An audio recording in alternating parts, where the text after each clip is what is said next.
I mean, this is absolutely pitiful.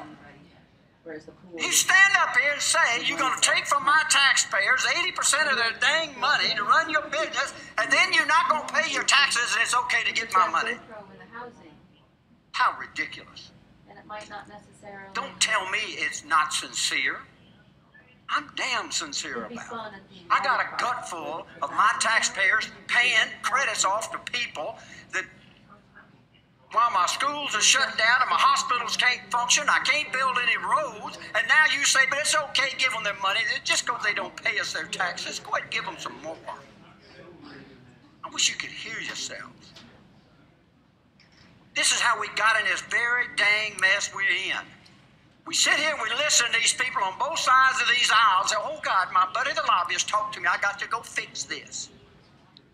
You better start talking about them people back home having to put up the money to pay for this mess. Don't sit here and tell me, oh God, please, oh God, don't make them pay their taxes after they got their money. It's a simple amendment. It's what we ought to be doing. And it wouldn't bother me if you did it to everybody. It wouldn't bother me at all. But don't come up here and tell me, oh, this is just terrible. It's just terrible. To make somebody that you've given money to say, look here, if you owe taxes to it, now if you're going to get your money, you got to pay us your taxes. Yeah, I'm against it. And Senator Martini, you did a great job of handling that, and I want to commend you on that, because I have to tell you, on that last vote, my deal was simple. You decide however you want to do it, it's okay with me. You didn't deal with the money, you didn't, you swapping caps, that's fine. This one, this is wrong. Ladies and gentlemen, you know I've got temper. I've been working on it. I have. I've been working on it. I've been working on it, not really successful. But you know what, guys? I can bang a table too. I can bang it. Get your attention. I banged it. Now you got your attention.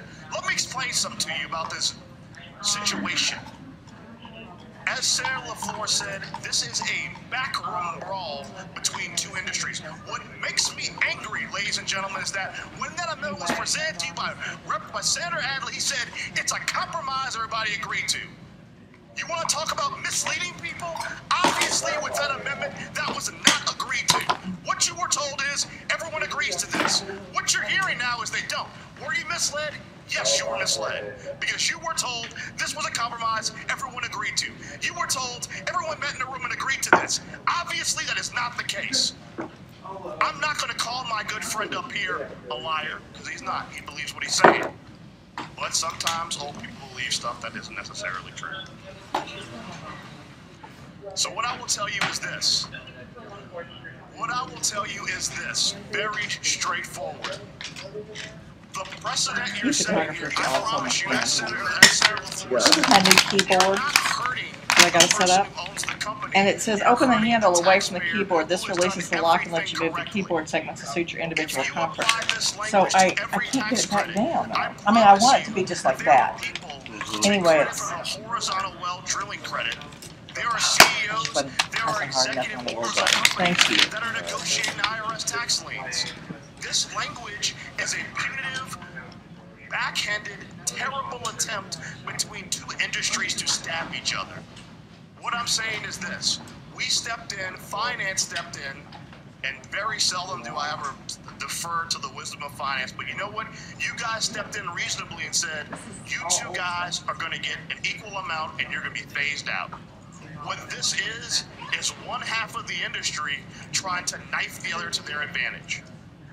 I've supported solar, I have, and solar has its problems, and you're seeing right now that they still have their problems in industry, a baby industry having temper tantrums and stabbing at each other. But the reality is this, we have phased out this credit, we have further capped this credit, and if we're going to do this, we need to be even-handed and fair with both halves of the industry. Many of you have people in your district who have installed solar panels. And I can tell you, ladies and gentlemen, that if you have people in your district that are of a low to moderate income, the only way they've been able to take advantage of solar is through the leasing model, not the sales model. We need to do what is fair, and if the idea that was put forth was that both sides were going to phase out, both sides were going to be fair, this amendment does not do that. It gives one side advantage over the other. We're not debating the phase out of the credit. That's happening.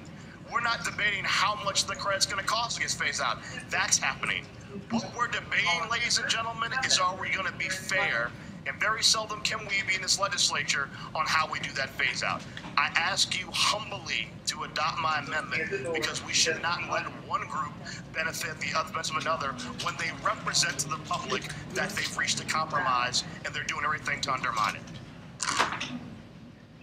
All right, gentlemen. Vote your machines.